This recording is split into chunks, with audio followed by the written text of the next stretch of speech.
starting? Yep. Thanks for saying hi. So Clarissa argues that raising the minimum wage is gonna hurt small businesses, unemployment, and inflation. It's gonna cause inflation.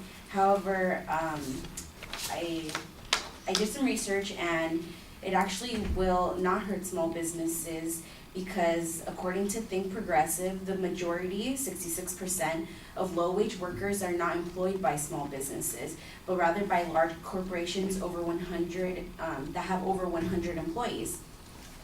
These corporations are Walmart's, McDonald's, it's, those big corporations that employ more than 100 employees. Additionally, the United States Department of Labor had a survey that stated a July 2015 survey found that 3 out of the 5 small business owners with employees support a gradual increase in the minimum wage. The survey also reported that small business owners say that increase of the minimum wage would immediately put more money in the pockets of low-wage workers who will then spend the money on things like housing, food, and gas.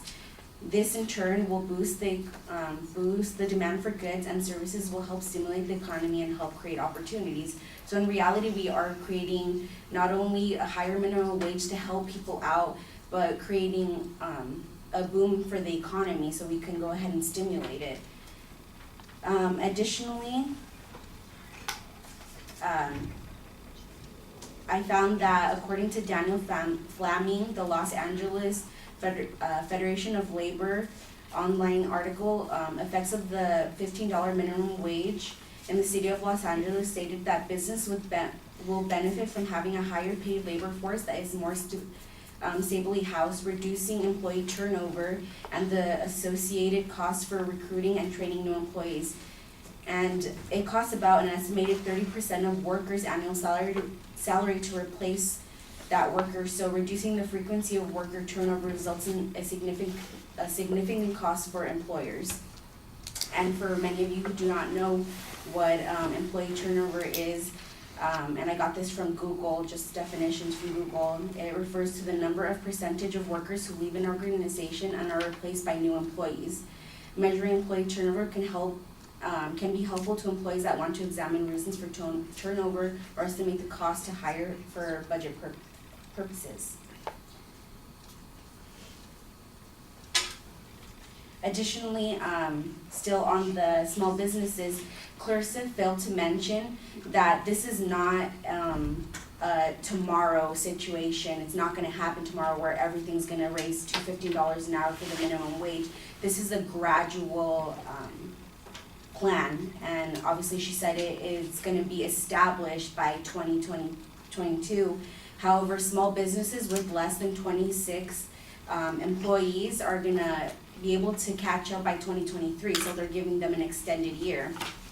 According to the Seattle.gov, Mayor Edward B. Murray, small business employers, business with fewer than 500 employees will reach a $15 an hour minimum wage in 7 years. Also established is a temporary guaranteed minimum wage, minimum compensation responsibility of $15 an hour to be met within the first 5 years, which can achieve by combining employee paid health care contributions, consumer paid tips, and employee paid wages. So let's move on to the unemployment. She said that unemployment is going to rise, and that's just simply not true. According to the United States Department of Labor, minimum wage mythbusters, it states in a letter to President Barack Obama and congressional leaders urging a minimum wage increase, more than 600 economists, including 7 Nobel Prize winners, wrote, in recent years, there have been important developments in the academic literature on the effects of increasing the minimum wage on employment, with the weight of evidence not showing an increase in the minimum wage had little to no effect. It shows that the minimum wage had little to no effect on employment, even during times of weakness in the labor market. Additionally, it goes on saying that research suggests that a minimum wage increase could have small stimulative effects on the economy as low-wage workers spend their additional earnings, raising demand and job growth and providing some help on the job front. So they're actually helping the job front instead of taking away from it. A quote by Michael Hiltzik of the LA Times also stated, for decades, economists have searched for signs that higher minimum wage cost jobs largely without success. Even studies that have forecasted job loss find that those are minimum compared to the gains in income to the minimum wage and the overall class overall. I also want to move on to inflation. She said that the cost of living is going to rise, that inflation will go up.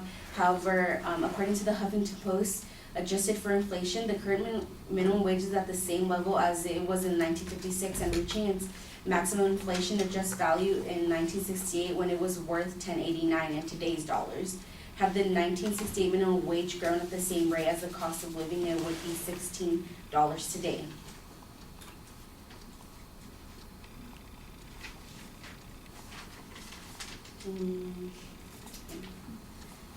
And I want to move on to the benefits of actually raising the minimum wage.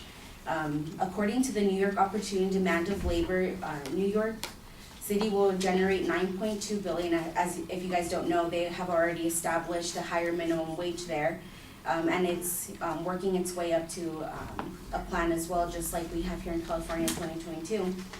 New York City will generate $9.2 billion annual in increased wages, with $6.5 billion annually in increased wages in New York City, tallying to a significant boost of over $15.7 billion for the state's economy. And that's a pretty large state with a lot of people, just like here in California. And I think $15.7 billion would really help the economy. Additionally, in fact, a 2015 report by UCLA and the Economist Roundtable established that raising the minimum wage would reduce public assistance expenditures by more than $300 million per year. That means we're raising the minimum wage, we're helping people out, and we're also taking them off of assistance, of federal assistance. Thank you.